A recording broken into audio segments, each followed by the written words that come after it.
இரண்டாம் அதிகாரம். என் பிள்ளைகளே, நீங்கள் பாவம் செய்யாதபடிக்கு இவைகளை உங்களுக்கு எழுதுகிறேன். ஒருவன் பாவம் செய்வானானால் நீதிபரராயிருக்கிற இயேசு கிறிஸ்து நமக்காக பிதாவினிடத்தில் பரிந்து பேசுகிறவராயிருக்கிறார். நம்முடைய பாவங்களை நிவிர்த்தி செய்கிற கிருபாதார பலி அவரே. நம்முடைய பாவங்களை மாத்திரமல்ல, சர்வலோகத்தின் பாவங்களையும் நிவிர்த்தி செய்கிற பலியாயிருக்கிறார்.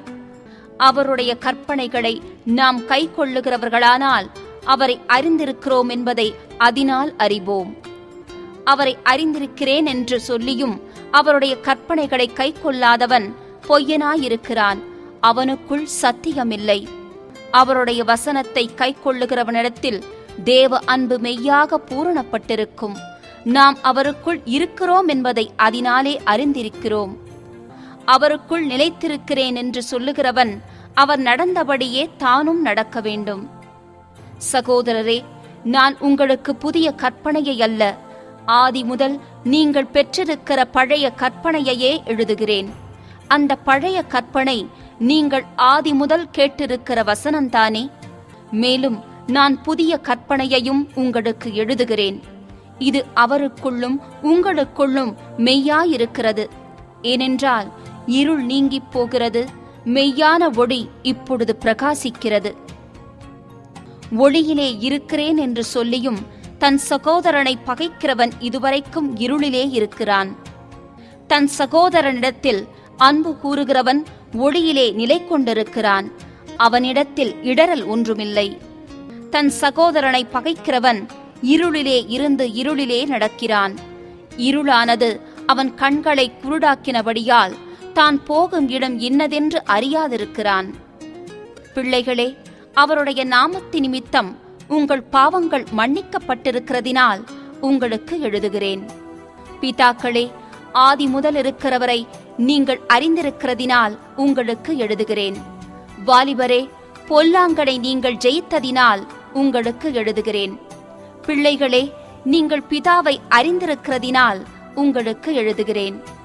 பிதாக்களே, ஆதி முதல் இருக்கிறவரை நீங்கள் அறிந்திருக்கிறதினால் உங்களுக்கு எழுதியிருக்கிறேன். வாலிபரே, நீங்கள் பலவான்களாயிருக்கிறதினாலும் தேவ வசனம் உங்களில் நிலைத்திருக்கிறதினாலும் நீங்கள் பொல்லாங்கனை ஜெயித்ததினாலும் உங்களுக்கு எழுதியிருக்கிறேன். உலகத்திலும் உலகத்தில் உள்ளவைகளிலும் அன்பு கூறாதிருங்கள். ஒருவன் உலகத்தில் அன்பு கூர்ந்தால் அவனிடத்தில் பிதாவின் அன்பில்லை.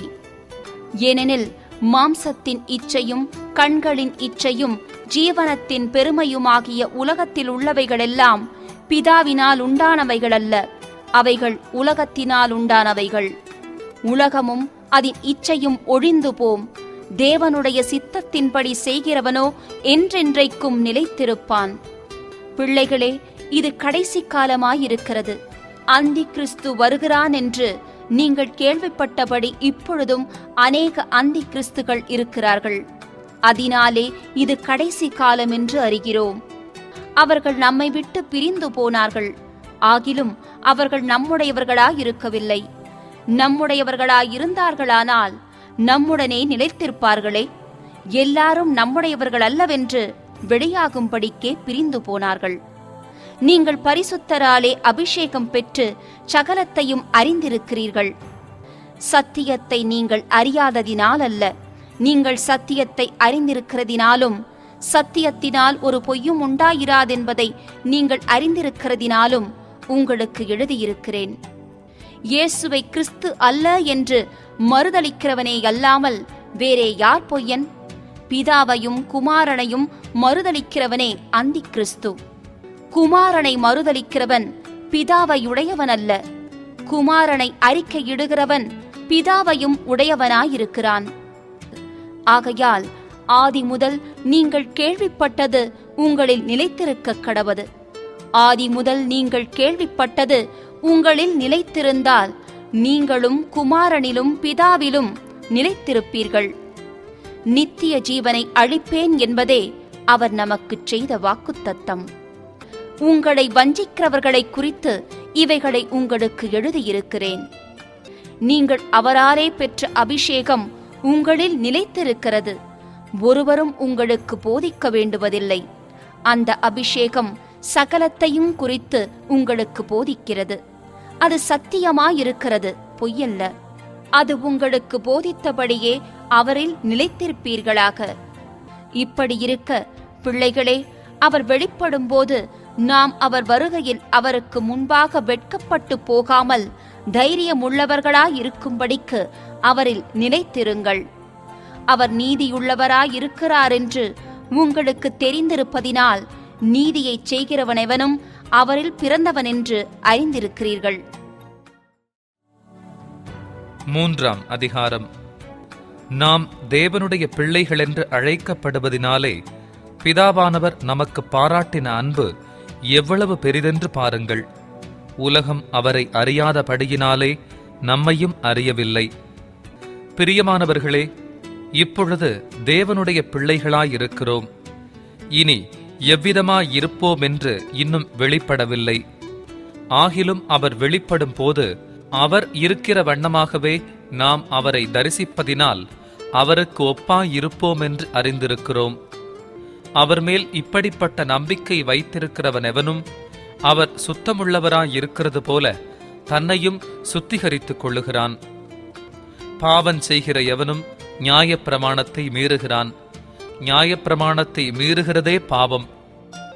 அவர் நம்முடைய பாவங்களை சுமந்து தீர்க்க வெளிப்பட்டாரென்று அறிவீர்கள். அவரிடத்தில் பாவம் இல்லை. அவரில் நிலைத்திருக்கிற எவனும் பாவம் செய்கிறதில்லை. பாவம் செய்கிற எவனும் அவரை காணவும் இல்லை, அவரை அறியவும் இல்லை. பிள்ளைகளே, நீங்கள் ஒருவராலும் வஞ்சிக்கப்படாதிருங்கள். நீதியை செய்கிறவன் அவர் நீதியுள்ளவராயிருக்கிறது போல தானும் நீதியுள்ளவனாயிருக்கிறான். பாவம் செய்கிறவன் பிசாசினால் உண்டாயிருக்கிறான்.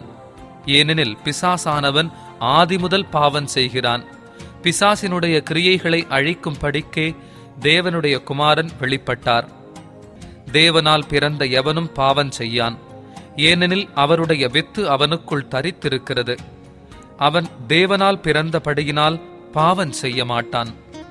இதனாலே தேவனுடைய பிள்ளைகள் இன்னாரென்றும் பிசாசின் பிள்ளைகள் இன்னாரென்றும் வெளிப்படும்.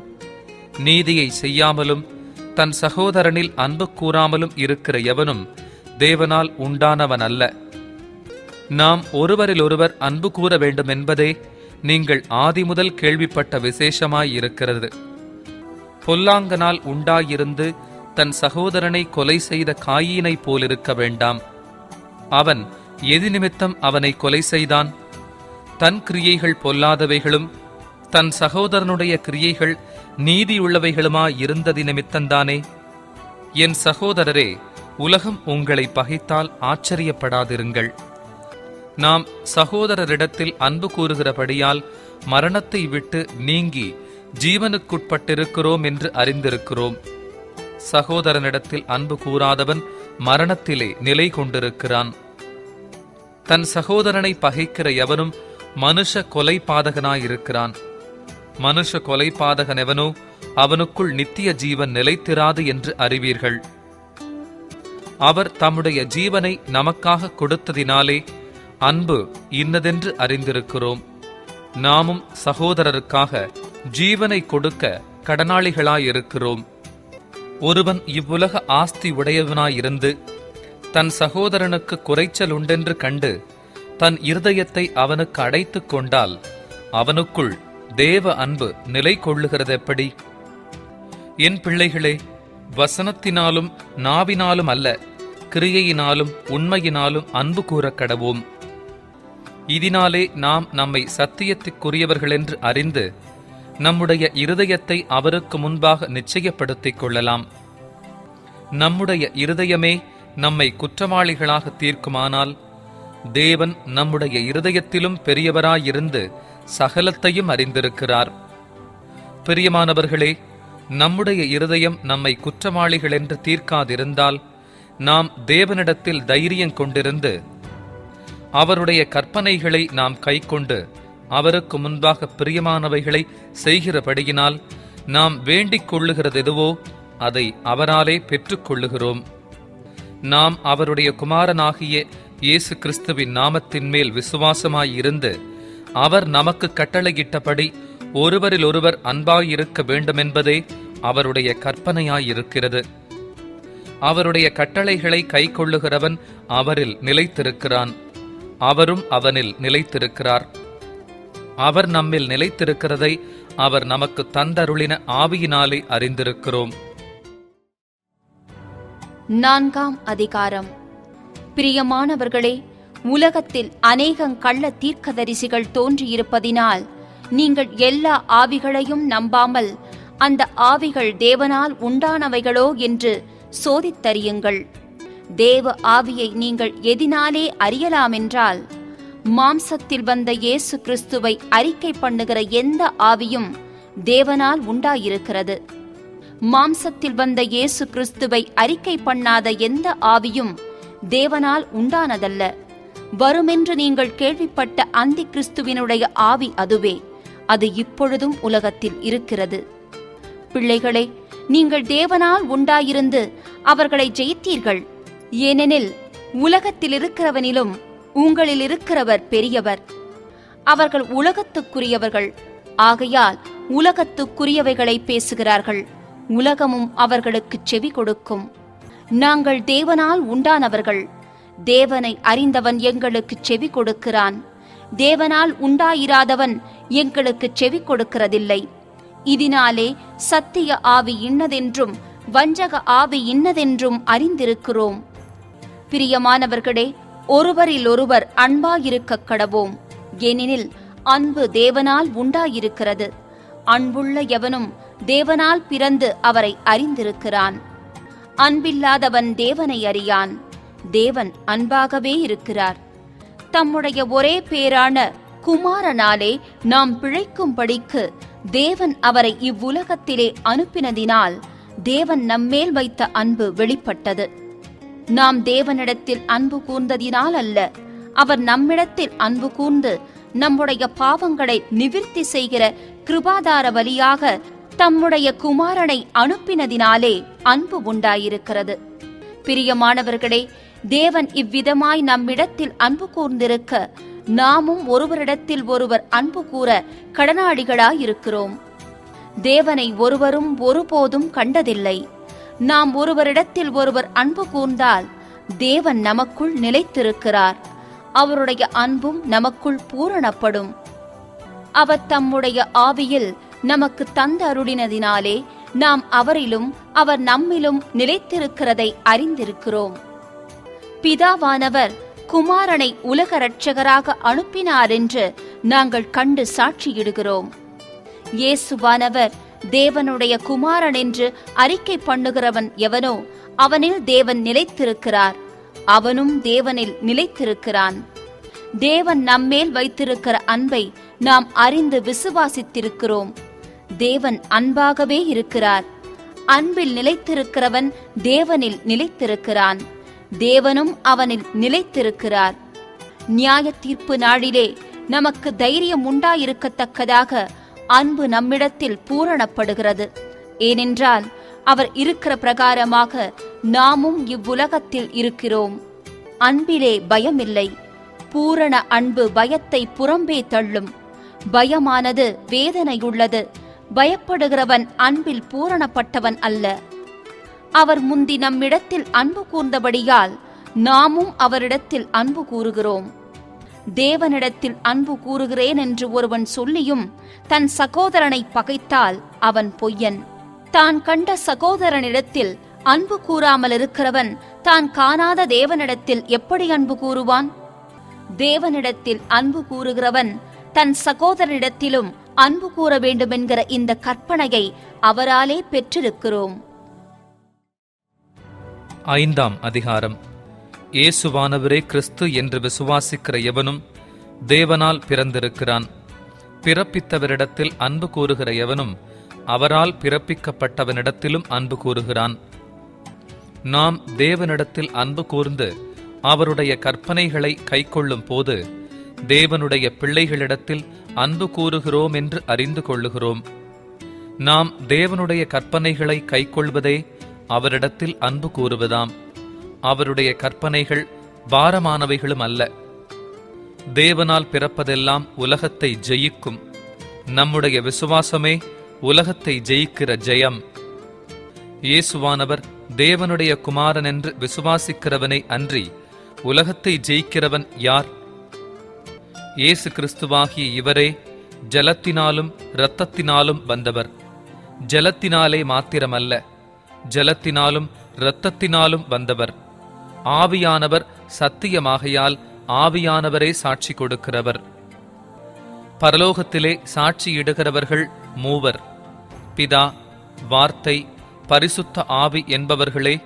இம்மூவரும் ஒன்றாயிருக்கிறார்கள். பூலோகத்திலே சாட்சியிடுகிறவைகள் மூன்று, ஆவி, ஜலம், இரத்தம் என்பவைகளே. இம்மூன்றும் ஒருமைப்பட்டிருக்கிறது. நாம் மனுஷருடைய சாட்சியை ஏற்றுக்கொண்டால் அதை பார்க்கிலும் தேவனுடைய சாட்சி அதிகமாயிருக்கிறது. தேவன் தமது குமாரனை குறித்து கொடுத்த சாட்சி இதுவே. தேவனுடைய குமாரனிடத்தில் விசுவாசமாயிருக்கிறவன் அந்த சாட்சியை தனக்குள்ளே கொண்டிருக்கிறான். தேவனை விசுவாசியாதவனோ தேவன் தம்முடைய குமாரனை குறித்து கொடுத்த சாட்சியை விசுவாசியாததினால் அவரை பொய்யராக்குகிறான். தேவன் நமக்கு நித்திய ஜீவனை தந்திருக்கிறார். அந்த ஜீவன் அவருடைய குமாரனில் இருக்கிறதென்பதே அந்த சாட்சியாம். குமாரனை உடையவன் ஜீவனை உடையவன். தேவனுடைய குமாரன் இல்லாதவன் ஜீவன் இல்லாதவன். உங்களுக்கு நித்திய ஜீவன் உண்டென்று நீங்கள் அறியவும், தேவகுமாரனுடைய நாமத்தின் மேல் நீங்கள் விசுவாசமாயிருக்கவும், தேவகுமாரனுடைய நாமத்தின் மேல் விசுவாசமாயிருக்கிற உங்களுக்கு இவைகளை எழுதியிருக்கிறேன். நாம் எதையாகிலும் அவருடைய சித்தத்தின்படி கேட்டால் அவர் நமக்கு செவி கொடுக்கிறார் என்பதே அவரை பற்றி நாம் கொண்டிருக்கிற தைரியம். நாம் எதை கேட்டாலும் அவர் நமக்கு செவி கொடுக்கிறார் என்று நாம் அறிந்திருந்தோமானால் அவரிடத்தில் நாம் கேட்டவைகளை பெற்றுக்கொண்டோம் என்றும் அறிந்திருக்கிறோம். மரணத்துக்கு ஏதுவல்லாத பாவத்தை தன் சகோதரன் செய்ய ஒருவன் கண்டால் அவன் வேண்டுதல் செய்ய கடவன். அப்பொழுது அவனுக்கு ஜீவனை கொடுப்பார். யாருக்கென்றால் மரணத்துக்கு ஏதுவல்லாத பாவத்தை செய்தவர்களுக்கே. மரணத்துக்கு ஏதுவான பாவம் உண்டு, அதை குறித்து வேண்டுதல் செய்ய நான் சொல்லேன். அநீதியெல்லாம் பாவந்தான், என்றாலும் மரணத்துக்கு ஏதுவல்லாத பாவமும் உண்டு. தேவனால் பிறந்த எவனும் பாவம் செய்யானென்று அறிந்திருக்கிறோம். தேவனால் பிறந்தவன் தன்னை காக்கிறான், பொல்லாங்கன் அவனை தொடான். நாம் தேவனால் உண்டாயிருக்கிறோம் என்றும் உலகம் முழுவதும் பொல்லாங்கனுக்குள் கிடக்கிறதென்றும் அறிந்திருக்கிறோம். அன்றியும் நாம் சத்தியமுள்ளவரை அறிந்து கொள்வதற்கு தேவனுடைய குமாரன் வந்து நமக்கு புத்தியை தந்திருக்கிறாரென்றும் அறிவோம். அவருடைய குமாரனாகிய இயேசு கிறிஸ்து என்னப்பட்ட சத்தியமுள்ளவருக்குள்ளும் இருக்கிறோம். இவரே மெய்யான தேவனும் நித்திய ஜீவனுமாயிருக்கிறார். பிள்ளைகளே, நீங்கள் விக்கிரகங்களுக்கு விலகி உங்களை காத்துக் கொள்வீர்களாக. ஆமென். அப்போஸ்தலனாகிய யோவான் எழுதின 2ஆம் நிருபம். நமக்குள் நிலை நிற்கிறதும் என்றென்றைக்கும் நம்மோடிருப்பதுமாகிய சத்தியத்தின் நிமித்தம் நான் மாத்திரமல்ல, சத்தியத்தை அறிந்திருக்கிற யாவரும் சத்தியத்தின்படி நேசித்திருக்கிறவளும் தெரிந்து கொள்ளப்பட்டவளுமாகிய அம்மாளுக்கும் அவளுடைய பிள்ளைகளுக்கும் மூப்பனாகிய நான் எழுதுகிறதாவது, பிதாவாகிய தேவனாலும் பிதாவின் குமாரனாயிருக்கிற கர்த்தராகிய இயேசு கிறிஸ்துவினாலும் கிருபையும் இரக்கமும் சமாதானமும் சத்தியத்தோடும் அன்போடும் கூட உங்களோடு இருப்பதாக. பிதாவினால் நாம் பெற்ற கற்பனையின்படியே உம்முடைய பிள்ளைகளில் சிலர் சத்தியத்திலே நடக்கிறதை நான் கண்டு மிகவும் சந்தோஷப்பட்டேன். இப்பொழுதும் அம்மாளே, நாம் ஒருவரிலொருவர் அன்பு கூற வேண்டுமென்று உமக்கு புதிய கற்பனையாக எழுதாமல் ஆதி முதல் நமக்கு உண்டாயிருக்கிற கற்பனையாக எழுதி உம்மை வேண்டிக் கொள்ளுகிறேன். நாம் அவருடைய கற்பனைகளின்படி நடப்பதே அன்பு. நீங்கள் ஆதி முதல் கேட்டிருக்கிறபடி நடந்து கொள்ள வேண்டிய கற்பனை இதுவே. மாம்சத்தில் வந்த இயேசு கிறிஸ்துவை அறிக்கை பண்ணாத அநேக வஞ்சகர் உலகத்திலே தோன்றியிருக்கிறார்கள். இப்படிப்பட்டவனே வஞ்சகனும் அந்தி கிறிஸ்துவுமாயிருக்கிறான். உங்கள் செய்கைகளின் பலனை இழந்து போகாமல் பூரண பலனை பெறும்படிக்கு எச்சரிக்கையாயிருங்கள். கிறிஸ்துவின் உபதேசத்திலே நிலைத்திராமல் மீறி நடக்கிற எவனும் தேவனை உடையவனல்ல. கிறிஸ்துவின் உபதேசத்தில் நிலைத்திருக்கிறவனோ பிதாவையும் குமாரனையும் உடையவன். ஒருவன் உங்களிடத்தில் வந்து இந்த உபதேசத்தை கொண்டு வராமலிருந்தால் அவனை உங்கள் வீட்டிலே ஏற்றுக்கொள்ளாமலும் அவனுக்கு வாழ்த்துதல் சொல்லாமலும் இருங்கள். அவனுக்கு வாழ்த்துதல் சொல்லுகிறவன் அவனுடைய துர்க்கிரியைகளுக்கும் பங்குள்ளவனாகிறான். உங்களுக்கு எழுத வேண்டிய காரியங்கள் அநேகமுண்டு. காகிதத்தினாலும் மையினாலும் அவைகளை எழுத எனக்கு மனதில்லை. உங்களுடைய சந்தோஷம் நிறைவாயிருக்கும்படிக்கு உங்களிடத்தில் வந்து முகமுகமாய் பேசலாம் என்று நம்பியிருக்கிறேன். தெரிந்து கொள்ளப்பட்ட உம்முடைய சகோதரியின் பிள்ளைகள் உமக்கு வாழ்த்துதல் சொல்லுகிறார்கள். ஆமென். அப்போஸ்தலனாகிய யோவான் எழுதின 3ஆம் நிருபம்.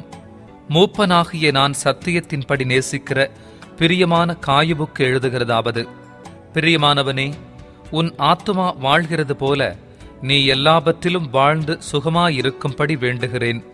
சகோதரர் வந்து நீ சத்தியத்தில் நடந்து கொள்ளுகிறாய் என்று உன்னுடைய உண்மையை குறித்து சாட்சி கொடுத்த போது மிகவும் சந்தோஷப்பட்டேன். என் பிள்ளைகள் சத்தியத்திலே நடக்கிறார்கள் என்று நான் கேள்விப்படுகிற சந்தோஷத்திலும் அதிகமான சந்தோஷம் எனக்கு இல்லை. பிரியமானவனே, நீ சகோதரருக்கும் அந்நியருக்கும் செய்கிற யாவற்றையும் உண்மையாய் செய்கிறாய். அவர்கள் உன்னுடைய அன்பை குறித்து சபைக்கு முன்பாக சாட்சி சொன்னார்கள். தேவனுக்கு முன்பாக பாத்திரமானபடி அவர்களை நீ வழிவிட்டு அனுப்பினால் நலமாயிருக்கும். ஏனெனில் அவர்கள் புறஜாதியாரிடத்தில் ஒன்றும் வாங்காமல் அவருடைய நாமத்தின் நிமித்தம் புறப்பட்டு போனார்கள். ஆகையால் நாம் சத்தியத்திற்கு உடன் வேலையாட்களாயிருக்கும்படி அப்படிப்பட்டவர்களை சேர்த்து கொள்ள கடனாளிகளாயிருக்கிறோம். நான் சபைக்கு எழுதினேன். ஆனாலும் அவர்களில் முதன்மையாயிருக்க விரும்புகிற தீயோதிரேப்பு எங்களை ஏற்றுக்கொள்ளவில்லை. ஆனபடியால் நான் வந்தால் அவன் எங்களுக்கு விரோதமாய் பொல்லாத வார்த்தைகளை அலப்பி செய்து வருகிற கிரியைகளை நினைத்துக் கொள்வேன். அவன் இப்படி செய்து வருவதும் போதாமல் தான் சகோதரரை ஏற்றுக்கொள்ளாமல் இருக்கிறதுமன்றி ஏற்றுக்கொள்ள மனதாயிருக்கிறவர்களையும் தடை செய்து சபைக்கு புறம்பே தள்ளுகிறான். பிரியமானவனே, நீ தீமையானதை பின்பற்றாமல் நன்மையானதை பின்பற்று. நன்மை செய்கிறவன் தேவனால் உண்டாயிருக்கிறான். தீமை செய்கிறவன் தேவனை காணவில்லை. தேமேதிரியு எல்லாராலும் நற்சாட்சி பெற்றதுமல்லாமல் சத்தியத்தாலும் நற்சாட்சி பெற்றவன். நாங்களும் சாட்சி கொடுக்கிறோம். எங்கள் சாட்சி மெய்யென்று அறிவீர்கள். எழுத வேண்டிய காரியங்கள் அநேகமுண்டு. ஆனால் மையினாலும் இறகினாலும் எழுத எனக்கு மனதில்லை. சீக்கிரமாய் உன்னை காணலாமென்று நம்பியிருக்கிறேன். அப்பொழுது முகமுகமாய் பேசிக்கொள்ளுவோம். உனக்கு சமாதானம் உண்டாவதாக. சிநேகிதர் உனக்கு வாழ்த்துதல் சொல்லுகிறார்கள். சிநேகிதரை பேர் பேராக வாழ்த்துவாயாக.